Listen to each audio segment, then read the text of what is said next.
तो एलर्जी इतनी स्नीजिंग ने जान खा।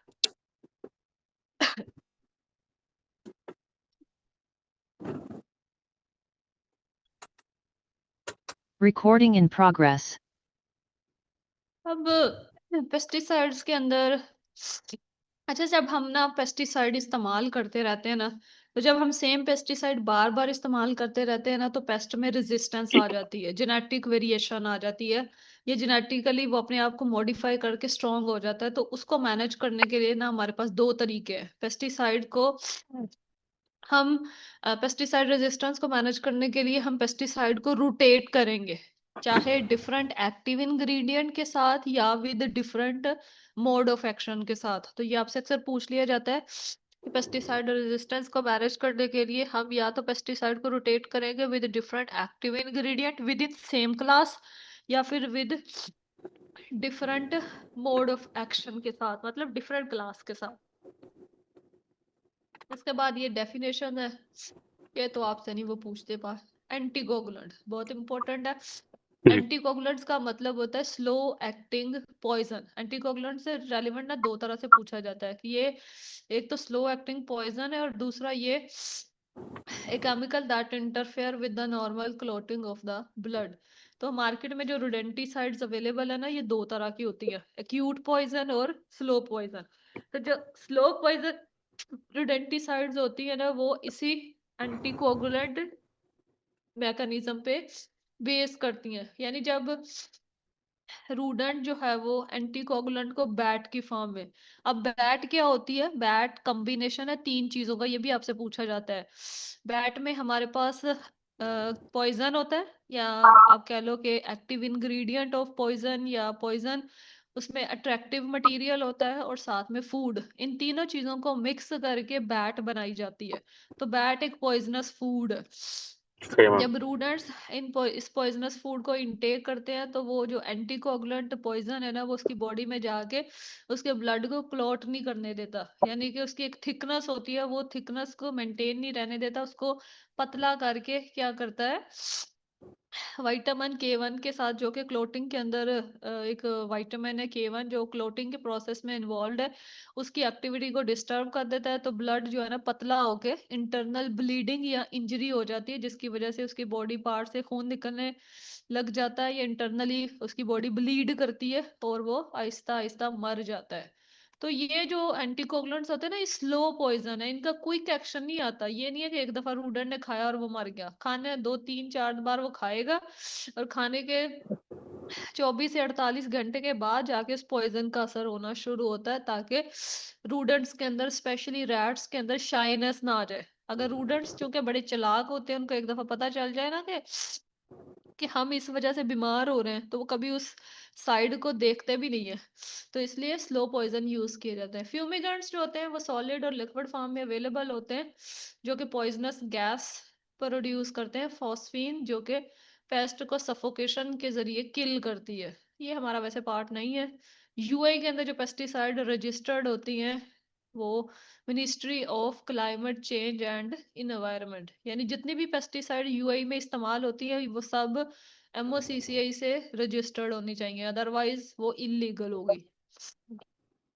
मोड ऑफ एक्शन, पेस्टिसाइड को हम डिफरेंट मोड्स की बेस पे क्लासिफाई कर सकते हैं। ओविसाइड्स पेस्टिसाइड एग्स को किल करती हैं, लार्विसाइड लार्वा को, अडल्टिसाइड्स अडल्ट को। अब लार्विसाइड्स में ज्यादातर हम यूज करते हैं आईजीआरस, इंसेक्ट ग्रोथ रेगुलेटर, जो पर्टिकुलरली लार्वल स्टेज या निम्फल स्टेज को टारगेट करते हैं और उनको सेक्सुअली मेच्योर नहीं होने देते और उसको जुवेनाइल फेज के अंदर ही रखते हैं, ताकि सेक्स सेक्सुअली मेच्योर ना हो और अगली नस्ल में मेटिंग करके बच्चे ना पैदा कर सके। तो जुवेनाइल में रहेगा तो अपना लाइफ स्पैन पूरा होने के बाद ऑटोमेटिकली खुद ही मर जाएगा। तो मिनिमम लार्विसाइड का इफेक्ट जो है ना, वो तकरीबन 20-25 दिन के बाद जाके मतलब आपको रिजल्ट्स मिलते हैं। ये बहुत स्लो एक्शन वाला काम है, मतलब बहुत टाइम टेकिंग प्रोसेस है। लाइक अगर आपने मॉस्किटो के लार्वा को कंट्रोल करना है, तो 20 25 या 28 दिन के बाद जाके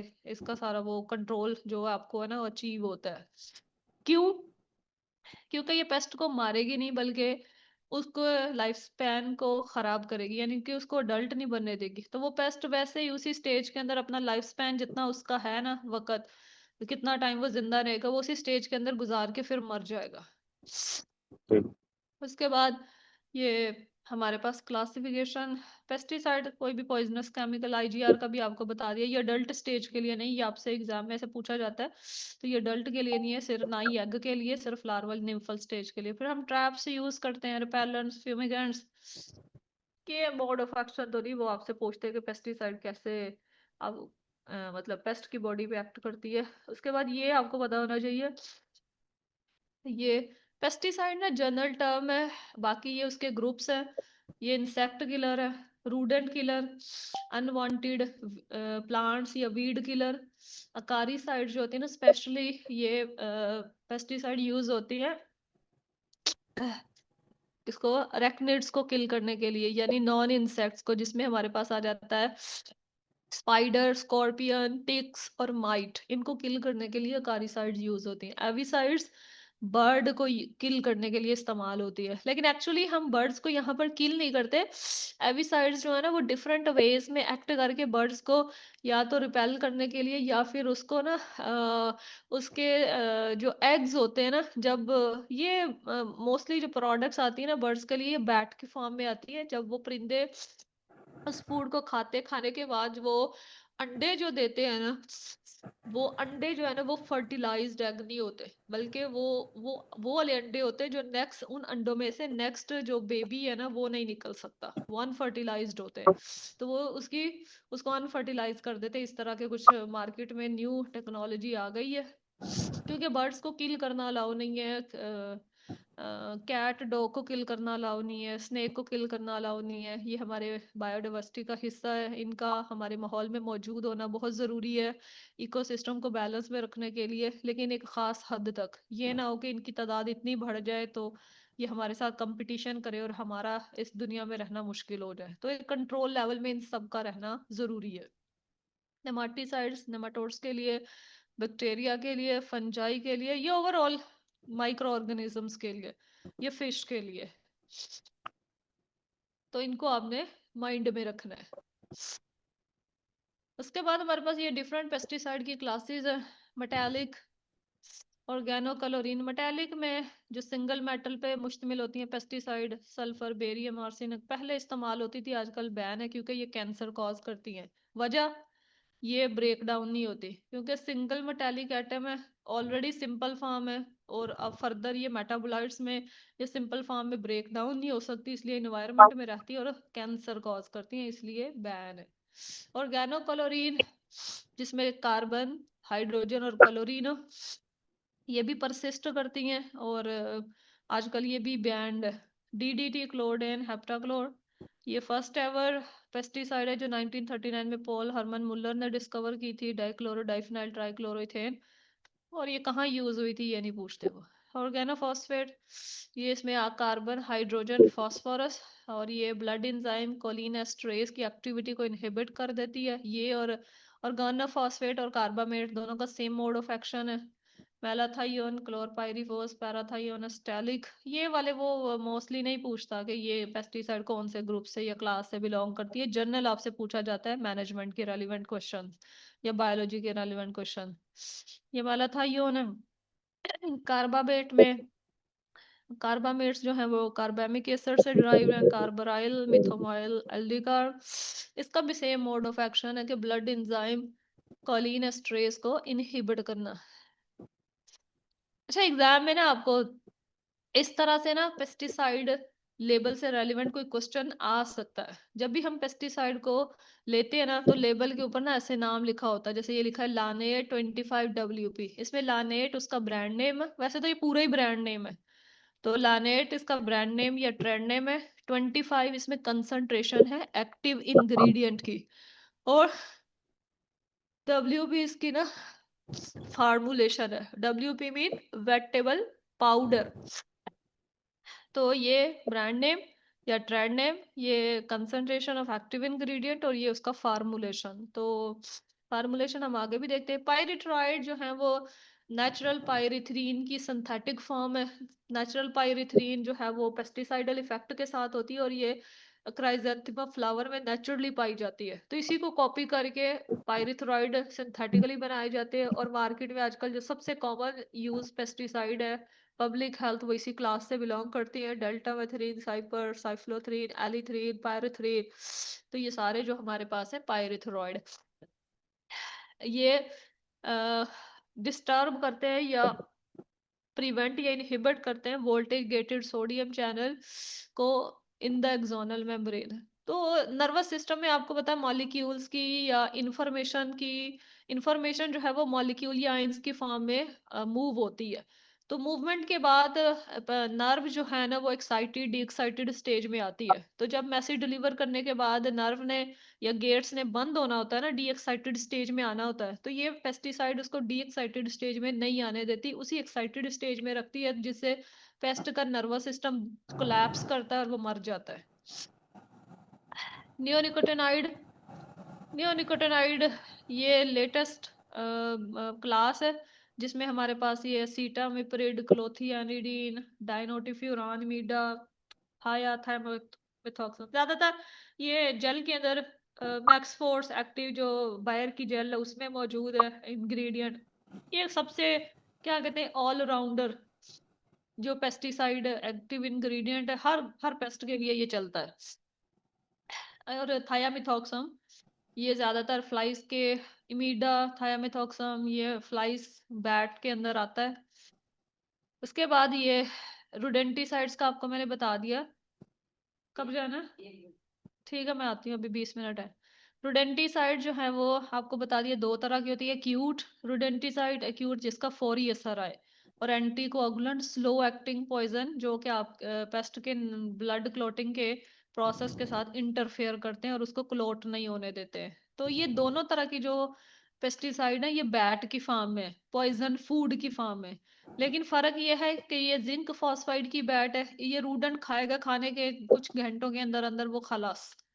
बेरियम सल्फेट ये भी बैट की फॉर्म में, खाएगा कुछ ही घंटों में खलास। लेकिन जो रोडेंटिसाइड बेस करती है एंटीकोगुलेंट मैकेनिज्म पे, जैसे फर्स्ट जनरेशन में वारफरीन, कोमेटिट्रालाइल, और सेकंड में डाइफेनाकम, ब्रोडीफेकम, फ्लोकोमाफिन, ब्रोमाडाइलोन, तो ये बेस करती है सेकंड जनरेशन। ये सारी बैट की फॉर्म में होती है लेकिन स्लो पॉइजन खाने के, ये मल्टीबेटिंग सिस्टम में आ जाता है कि रूडन 2-4 दफा उसको खाएगा, उसको पता भी नहीं चलेगा कि वो बीमार क्यों हो रहा है, क्योंकि खाने के 2-3 दिन के बाद जाके उसका इफेक्ट आएगा। तो फिर इसको कहते हैं स्लो पॉइजन। 24 से 48 घंटे के बाद जाके रूडेंट्स जो है ना फिर मरना शुरू होते हैं। तो ये ब्रोमाडाइलोन ये सारी बैट की फॉर्म में ही हम देते हैं, इनको हम बिना खुराक के नहीं बना सकते। फ्लोकोमाफिन ये पैलेट्स हैं।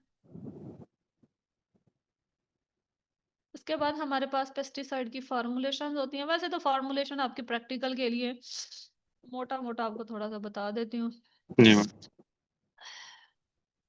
हमारे पास होती है ये कॉमनली मार्केट में अवेलेबल फार्मूलेशन, जो हम वैसे तो पेस्टिसाइड हमारे पास ना 3 फॉर्म में अवेलेबल है, सॉलिड, लिक्विड और गैस। गैस जो है ना वो ज्यादातर या तो फ्यूमिगेंट्स के फॉर्म में है जो रिलीज होती है एक्सपोजर के बाद, या फिर जो एरोसोल नहीं होते जैसे बॉडी स्प्रे की तरह पिफ पैफ आता है, ये ready to use pesticides market में अवेलेबल होती हैं, तो वो गैस फॉर्म है एरोसोल। बाकी सॉलिड और लिक्विड फॉर्म में, अब ये लिक्विड फार्मूलेशन है, MC micro encapsulated, EC emulsifiable concentrate, EW emulsion in water, SC suspension concentrate. इनमें से ना ये जो है ये ऑयल बेस्ड है, इसकी स्मेल होती है, इसके जो है हैं जो इसी है मैम वही। हाँ ईसी जो है वो ये ऑयल बेस्ड है टोटली, इसकी स्मेल होती है और इसमें हैजर्ड है, ये स्किन एलर्जी कॉज कर सकती है, नोज में रेस्पिरेटरी ट्रैक को डिस्टर्ब कर सकती है, और ये आग लगने का खतरा हो सकता है। तो इन रीजंस की वजह से इसको इंडोर यूज करना अलाउ नहीं है यूएई में। बाकी एमसी, ईडब्ल्यू, एससी ये वाटर बेस्ड है, इनको आप इंडोर आउटडोर कहीं भी इस्तेमाल कर सकते हो। इसके अलावा ये एमसी जो है ना, ये आपसे नहीं पूछेगा कि इसके क्या एडवांटेज या डिसएडवांटेज है, ये प्रैक्टिकल के लिए आपको वैसे कि ये कवरिंग के फॉर्म है। इसमें एमसी में ये वाटर बेस्ड है, इसमें जो एक्टिव इंग्रेडिएंट है वो कवर्ड है किसी कोटिंग के साथ, प्लास्टिक, स्टार्च या किसी और मटेरियल की। उसके बाद एक तो छींको ने मेरी मत पता नहीं कहाँ से मारी हुई है, एलर्जी कहाँ से हो रही है। खाने लगी मैम, मौसम चेंज हो रहा है। नहीं नहीं, मुझे वैसे ही पता नहीं क्या डस्ट एलर्जी है या क्या, थोड़ा सा इन्वायरमेंट आगे पीछे उठ के होती है तो छींके आने लग जाती है। या फिर ना कुछ स्पाइसी वगैरह खा लूं, रात हमने वो पतूश खा लिया तो वो कुछ था बस ऐसे खट्टा मीठा, तो उसकी वजह से। तो ये वाटर बेस्ड है, ठीक है। इसमें एक्टिव इंग्रेडिएंट कोटेड फॉर्म में है। आप ये वाटर बेस्ड है, पानी में मिक्स करके इसको अप्लाई करते हो तो ये फौरी इफेक्ट नहीं देती, क्योंकि एक्टिव इंग्रेडिएंट कोट फॉर्म में होता है। तो ये आहिस्ता आहिस्ता रिलीज होके लंबे टाइम के लिए ना, मतलब कुछ टाइम के बाद जाके, जैसे आपने अप्लाई किया तो 3-4 घंटे के बाद जाके ये रिलीज होगा और ये पेस्ट को मारेगा। इसका फौरी सडन इफेक्ट नहीं आएगा, लेकिन ये स्लो स्लो रिलीज करेगा तो लंबे टाइम तक इफेक्ट देगा। इसी वाला इसका इफेक्ट बहुत अच्छा होता है, लेकिन ये लकड़ी में जज़ब हो जाता है, पोरस सरफेसेस में जज़ब होती है, ऑयल बेस्ड है।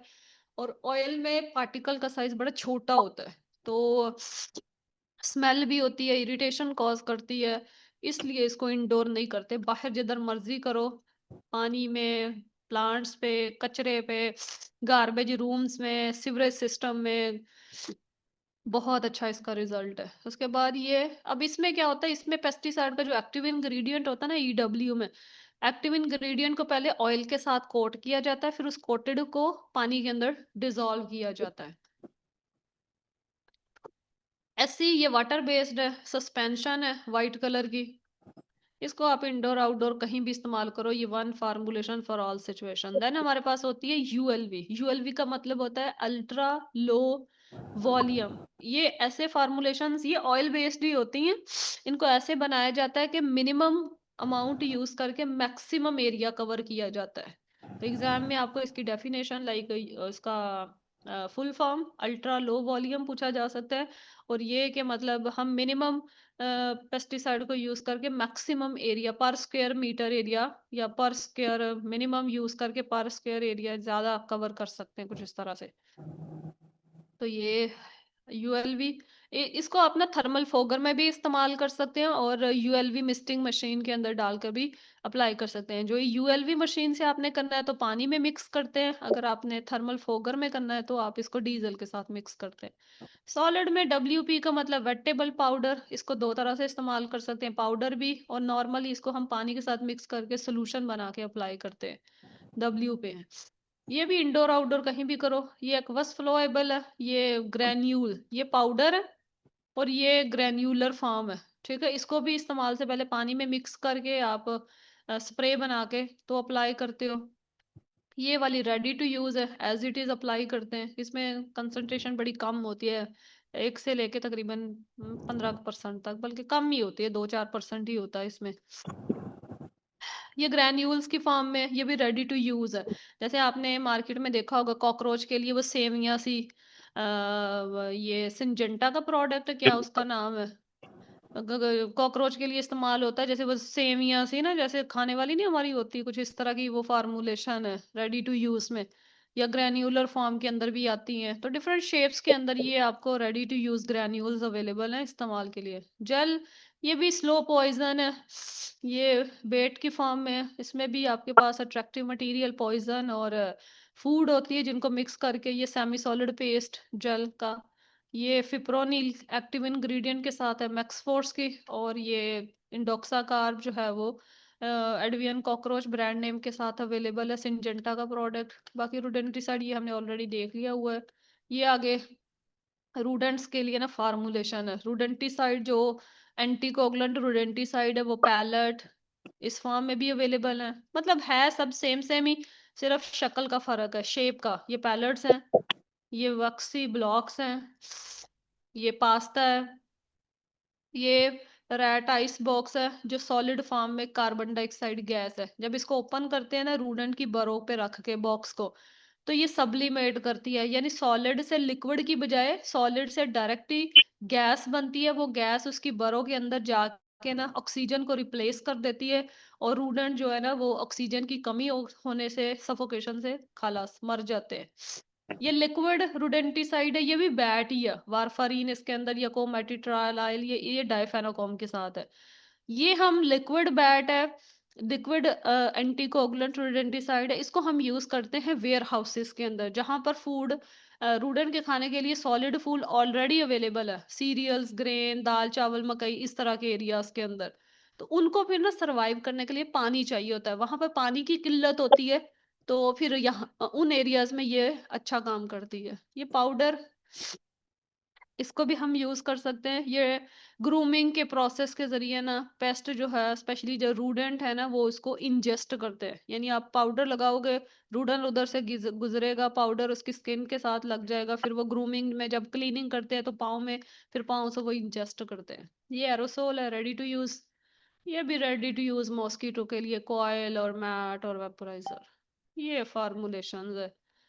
वैसे वो आपसे एग्जाम में पूछ सकता है, वरना वैसे पूछता तो नहीं है, क्योंकि ये बच्चों वाले हैं, इनकी अब्रीवेशंस। फिर भी आप इसका स्क्रीनशॉट ले सकते हो अपने पढ़ने के लिए, जी ये मैम। क्या है।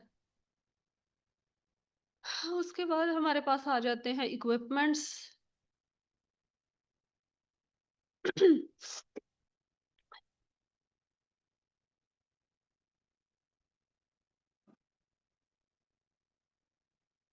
इक्विपमेंट्स में हमारे पास ये स्प्रेयर है। आपको पता, स्प्रेयर जो होते हैं वो क्रैक और सरफेस दोनों स्प्रेइंग के लिए इस्तेमाल होते हैं। ठीक है। जो मैनुअल होते हैं उनको आप इंडोर आउटडोर कहीं भी, और जो मोटराइज्ड होते हैं उनको हम स्पेशली बाहर इस्तेमाल करते हैं।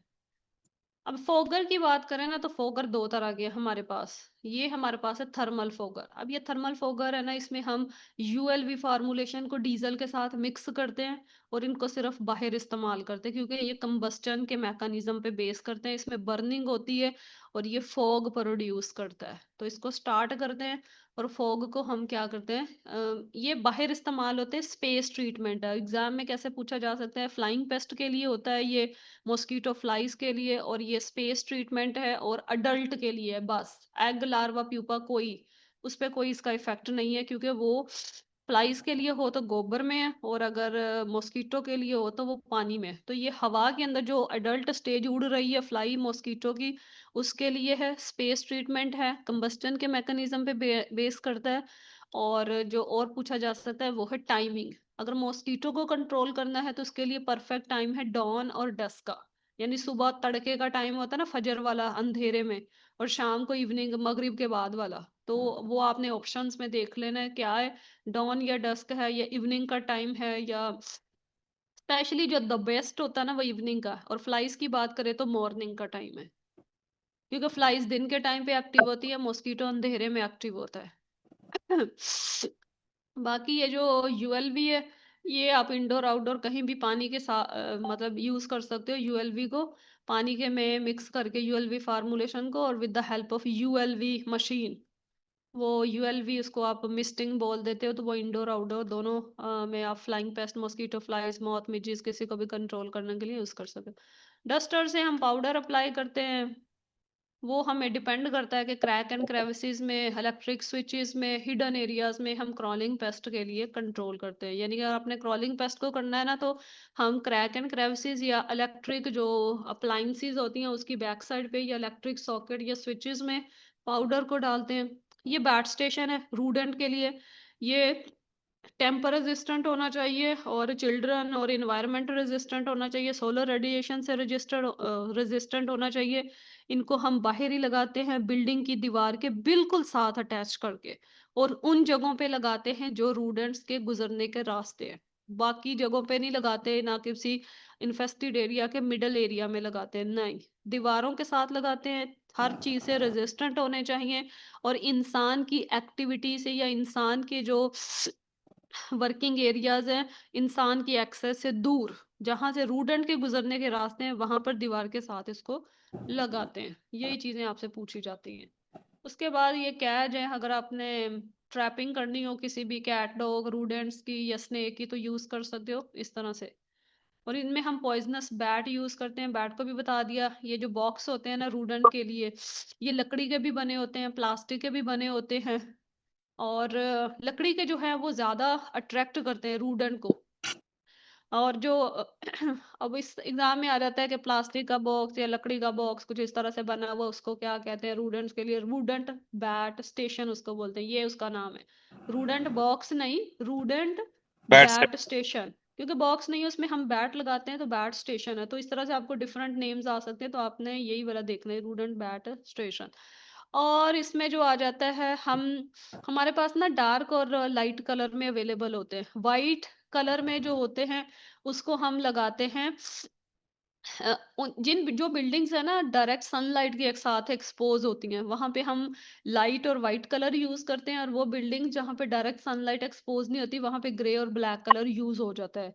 ऑरेंज, रेड और कलर जो है वो हम यूज नहीं करते। और बैट के अंदर ना बिटरिंग एजेंट होता है, डेनाटोनियम, पता नहीं क्या था, डेनाटोनियम बेंजुएट। ये बिटरिंग एजेंट होता है जो कि अदर, जैसे कि अगर स्क्वारल इसमें से पास करे और वो उसको खाने की कोशिश करे ना, तो उसको ना वो अच्छा टेस्ट नहीं लगेगा, तो वो उसको खाएगी नहीं। तो ये सब आपको पता होना चाहिए। ये स्नैप ट्रैप है। फिर ये फ्लाइज के लिए, ये प्लास्टिक के बने होते हैं, इसमें पानी डाल के पाउडर फिल करके लगा देते हैं। बाहर के लिए है बस, इंडोर नहीं है, बाहर कहीं भी लगाओ। और ये रीयूजेबल है फ्लाइज के लिए। ये वाले, ये कॉकरोच के लिए ट्रैप्स हैं, ये वाला, ये ग्लू ट्रैप है, ये आंट्स के लिए है। ये पार्ट नहीं है, स्पाइडर्स वगैरह। और ना फ्लाइज के लिए भी आते हैं स्टिकी ट्रैप्स। स्टिकी ट्रैप जो होते हैं ना वो इंसेक्टिसाइड फ्री होते हैं, उनको आप कहीं भी इंस्टॉल कर सकते हो, ठीक है।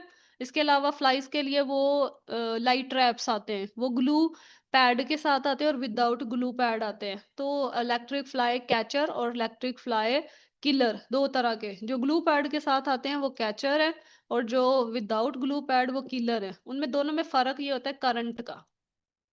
बाकी जो टेक्निक्स है ना, टेक्निक्स आपको पता है, क्रॉलिंग पेस्ट के लिए हमने जो पेस्टिसाइड यूज करनी होती है ना, सोल्यूशन को अप्लाई करना होता है, वो है crack and crevices, dark hidden areas में। जैसे एयर कंडीशनर की साइड पे अगर क्रैक हैं, डोर के फ्रेम, विंडो के फ्रेम, और स्कर्टिंग एरियाज या डार्क हिडन एरियाज जहां भी गैप आपको लगे। और फ्लाइंग पेस्ट के लिए स्प्रेइंग भी कर सकते हैं, और फॉगिंग भी कर सकते हैं, यूएलवी मिस्टिंग या थर्मल फॉगिंग। वो आपको बता दिया कि जो यूएलवी मिस्टिंग है वो इंडोर है, थर्मल फॉगिंग सिर्फ बाहर के लिए है, स्पेस ट्रीटमेंट है। और मतलब आपने फ्लाइज मॉस्कीटो के लिए करनी है, अडल्ट को ही कंट्रोल करेगी, स्पेस ट्रीटमेंट है। और टाइम फ्लाइज के लिए मॉर्निंग, और मॉस्कीटो के लिए डॉन या डस्क, मॉर्निंग भी और इवनिंग भी। लेकिन अगर एग्जाम में इवनिंग आ जाए तो फिर आप उसको ही देखो, इवनिंग को। बाकी सेफ्टी से रेलिवेंट जो है वो सारी इंफॉर्मेशन या टेक्निक्स या सेफ्टी या मैनेजमेंट, उसका एग्जाम सारा जो होता है ना वो होता है कॉमन सेंस बेस्ड। आपकी कॉमन सेंस वहां पे काम करनी चाहिए। जैसे फ्लाइज के सेफ्टी के अंदर आपके पास पीपी से रेलिवेंट कोई इन्फॉर्मेशन आ सकती है, वो सारा कॉमन सेंस होगा। यानी कहीं पेस्टिसाइड अगर गिर गई है, तो आपने बीइंग सुपरवाइजर उसको क्लीन करना है, तो आप फर्स्ट स्टेप क्या लोगे? तो हमेशा पेस्टिसाइड अगर कोई पॉइजनिंग हो गई है, तो आप सबसे पहला स्टेप होता है पीपीज पहनोगे, अपनी सेफ्टी करोगे, देन उस फैसिलिटी को या उस स्पिल को साफ करोगे। या अगर किसी बंदे को कि बंदे ने पी ली है या वो एक्सपोज हो गया, तो फिर उसको बचाने के लिए जाओगे। पहले आप अपनी पर्सनल सेफ्टी करोगे। अगर आंख में पेस्टिसाइड चली गई है, तो आपके पास आई वॉश डिस्पेंसर होना चाहिए। इस तरह से तो इससे रेलिवेंट आपने इंफॉर्मेशन अगर लेनी हो, हमारे पास दो चीजें होती हैं, पेस्टिसाइड लेबल होता है और pesticide material safety data sheet. जो लेबल होता है ना वो आपको बताता है कि आपने पेस्टिसाइड को मिक्स कैसे करना, डाइल्यूट कैसे करना, उसका एप्लीकेशन रेट, डाइल्यूशन रेट किसने बनाया, और ये वो जो कॉमन सी चीजें हैं ये सेफ्टी से रेलिवेंट। लेकिन जो pesticide material safety data sheet होती है वो आपको बताती है पेस्टिसाइड की टॉक्सिसिटी से रेलिवेंट, उसकी टॉक्सिसिटी, उसकी सेफ्टी, उसका एंटीडोट, और उसके लिए कौन से मेजर्स आप ले सकते हैं। फिर इसके साथ फर्स्ट एड से रेलिवेंट इन्फॉर्मेशन हो सकती है कि आंख में पेस्टिसाइड चली जाए तो पानी से या आई वॉश डिस्पेंसर से वॉश करो। नाक में चली जाए मतलब सांस के जरिए चली जाए तो फ्रेश एयर में लेके आओ। मुंह पे या स्किन पे गिर जाए तो फौरी तौर पर उसको साबुन और पानी से वॉश करो। अगर इंजेस्ट कर लिया तो उसको फिर आप वॉमिट करवाओ या नहीं करवाओ। अगर ईसी फार्मूलेशन किसी ने इंजेस्ट कर लिया तो वॉमिटिंग नहीं करवाते। बाकी कोई भी की है तो हम उसको पानी पिला के सिरप दे के आईपी कैक सिरप या कोई और लिक्विड दे के ना दूध जैसे हो गया तो उसको उल्टी करवा सकते हैं।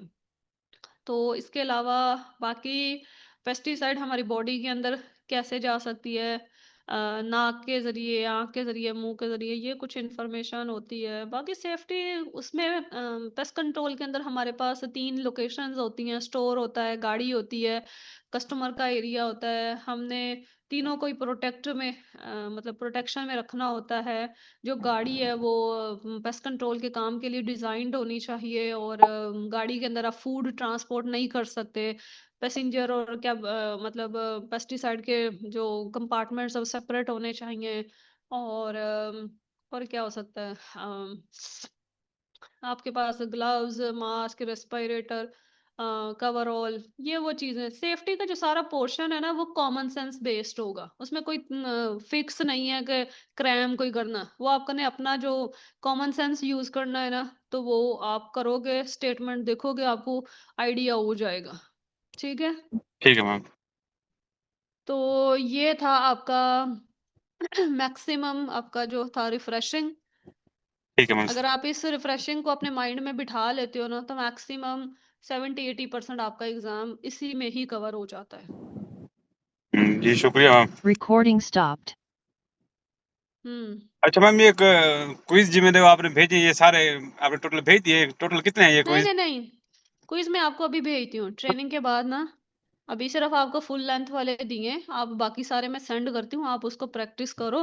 और फिर आपने एग्जाम से एक दिन पहले आके ना उनकी मिस्टेक चेक कर सकते हो। कुछ रहता भी होगा तो आप मुझसे डिस्कस कर लेना और नेक्स्ट डे में आप एग्जाम कर लेना। लाइक आपकी 5 को फ्लाइट है ना तो जी 6 को आप आ जाओ और 7 को आप एग्जाम कर लो। अगर कुछ रहता होगा पूछना होगा या फिर स्टिल कुछ है तो आप मुझसे लेके तो आप आपने 7 को एग्जाम कर लो या है।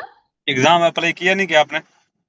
वो एग्जाम का मसला नहीं है। वो 6 को वो आप मुझे बता दोगे ना, आप मुझे 5 को भी बता दोगे ना तो 6-7 मतलब 2-3 दिन में आपका मैं कर दूंगी, वो हो जाएगा। ठीक ठीक है। है। ठीक। यानी हम ईमेल सेंड करते हैं मंडे वाले दिन, वेंसडे वाले दिन और फ्राइडे वाले दिन, 3 दिन ईमेल जाती है। यानी एक दिन पहले भी आप बता दो तो फिर उस दिन हम ईमेल सेंड कर देंगे। तो आपका वो अभी कंफर्म नहीं है ना किस दिन में आप आ रहे हो, मतलब इधर इको पेस्ट में। तो वो आप मुझे एक एक दिन पहले कंफर्म कर दो, या 5 को आप आ जाओ। इधर आओगे तो 6 को एक दफा इधर विजिट कर लो, 7 को या 8 को जब आपने एग्जाम करना है तो उस दिन फिर आपका हो जाएगा। नहीं, मैं ताकि अच्छे से मेरी छुट्टी बन रही हाँ है, मेरी जो पहली छुट्टी है वो मंडे को बन रही है। आप मतलब मंडे को फिर आप ईमेल करेंगी? हाँ मंडे वाले दिन ईमेल आप मुझे बता दो, आपने 7 को इधर आके करना है या 8 को करना है तो मैं उसके हाँ, हिसाब से मंडे को छोड़ के आप मतलब ट्यूसडे भी कर सकती हैं, वेंसडे भी। वेंसडे हो सकता है बे, एग्जाम? हाँ बेहतर ये है कि आप वेंसडे करो, ट्यूसडे या मंडे। मतलब अगर आप मंडे, आपने ट्यूसडे इधर आना है ना, मतलब 5 को तो आप ट्रेवल करोगे ना। हाँ 5 बन रही है संडे मैम। हाँ तो हाँ संडे बन रही है तो आप मंडे को फिर इको पेस्ट आ जाओ तो ट्यूसडे या वेंसडे में आपका एग्जाम आप मुझे बता देना। मैं आपका वेंसडे कंफर्म करें कर आप, वेंसडे को ही। हाँ वेंसडे को आप कंफर्म करें, वेंसडे को, बुध वाला दिन। हाँ ठीक है, मैं वो बुक करवा देती हूँ। सुबह कितने बजे? कोई भी टाइम चलेगा, मुश्किल नहीं है, 9 के बाद। नहीं नहीं, आपने फिर इधर आप अबू धाबी होगे ना दिन में, मतलब जब आप रिलैक्स होके आ जाओ वो मुझे तो मसला नहीं है। दिन में आप शाम, लास्ट जो बुकिंग होती है वो 3:30 पे होती है। हाँ ठीक है, 3:30 वाली ठीक है मैम। मतलब 2-2:30 बजे आपका बुक कर दूंगी। हाँ 2 बजे से सही है। ठीक है, वो मैं बुक करके ना नेक्स्ट वेंसडे की तो फिर आपको मैसेज डाल दूंगी कि वैसे भी आपने एक दिन पहले आप लाजमी आओ, चक्कर लगाओ। मैं आऊंगा कुछ मैम। रहता भी, हाँ कुछ रहता भी हो ताकि वो डिस्कस हो जाए, आपका वो जाए ना। मैम ये 50 मल्टीपल चॉइस कितने होंगे? 50 होंगे? हाँ 50 होंगे, उसमें कुछ आपको आइडेंटिफिकेशन के लिए पिक्चर्स होंगी और बाकी थ्योरी के सेम लाइक पिछली दफा की तरह। सेम ऐसे ही हाँ। हाँ, कुछ फर्क नहीं है उसमें, कुछ भी चेंज नहीं आया, सेम सेम लाइक। बट ये है कि पिछली दफा आपको पता नहीं कौन सा पेपर आया और इस दफा कोई और आए, क्योंकि 6 वरियन है एग्जाम के, तो मतलब 6 पेपर है, तो आपको कोई भी आ सकता है, लेकिन वही पैटर्न है, पिक्चर और थ्योरी। नहीं वो ये जो एग्जाम इको पैस की तरफ से आता है, मतलब सॉरी। नहीं नहीं नहीं, ये क्यूसीसी का पेपर है कि हम वो करते हैं ना, मतलब अप्लाई करते हैं, आपकी वो अप्रूवल एग्जाम की आती है, फिर वो जो उन सा भी पेपर आ जाए हम वो डाउनलोड करके आपको इधर प्रिंट करके दे देते हैं। हमने नहीं ये बनाए हुए हैं, क्यूसीसी की तरफ से पेपर है। हाँ हाँ मेरा बॉस तो चेंज कर रहा है, मेरे बॉस ने जो दुबई के लिए वो कोशिश कर रहा था वो उसने खुद बनाए हैं, हाँ। तो वो हमारा सेंटर नहीं अप्रूव्ड हुआ पेस्ट कंट्रोल के लिए। बाकी ये वाला अबू भी ये क्यूसीसी ने बनाए, हमारी तरफ से नहीं है। सही है मैम। और ये फ्यूमिगेशन और टर्माइट्स का अगर एग्जाम, उसका क्या सीन है मैम? उसके लिए आप ट्रेनिंग करके सर्टिफिकेट लोगे, बाकी डिपार्टमेंट ऑफ हेल्थ वाला आपका पैनल इंटरव्यू करेगा ऑनलाइन, 3-4 लोग होंगे इंटरव्यू में, वो आपसे क्वेश्चन वगैरह प्रैक्टिकली पूछेंगे। हाँ हाँ उसके लिए कोई म्यूनिसिपैलिटी एग्जाम नहीं है, ट्रेनिंग है। सही है मैम। 750 सुपरवाइजर की फीस है ट्रेनिंग की, बस ट्रेनिंग होगी, उसके बाद सर्टिफिकेट मिलेगा, वो आप उनको अप्लाई कर सकते हो, फिर इंटरव्यू आपका होगा, इंटरव्यू पास करोगे तो वो आपकी कंपनी को अलाउ करेंगे, नहीं करोगे तो नहीं करेंगे। सही है मैम। ओके। ठीक है, मैं अभी फिर अभी मैंने आपको सारा ऑलमोस्ट जो मैक्सिमम, अगर आपने इतना सुन लिया है उसको, चीज़ों को नोट डाउन कर लिया है, तो आपका एग्जाम क्लियर हो जाएगा। जी मैं बस यही है कि मेरे पास टाइम थोड़ा, मैं चाहता हूँ एग्जाम मेरा क्लियर ही हो जाए, क्योंकि बार बार मैं हाँ, नहीं आ सकता। जो चीज़ें मैंने करवाई है ना, सिर्फ सेफ्टी को छोड़ के, क्योंकि सेफ्टी में कॉमन सेंस चीज़ें आएंगी, जी मैं बाकी जितना मैक्सिमम जो चीज़ें एग्जाम के अंदर है वो मैंने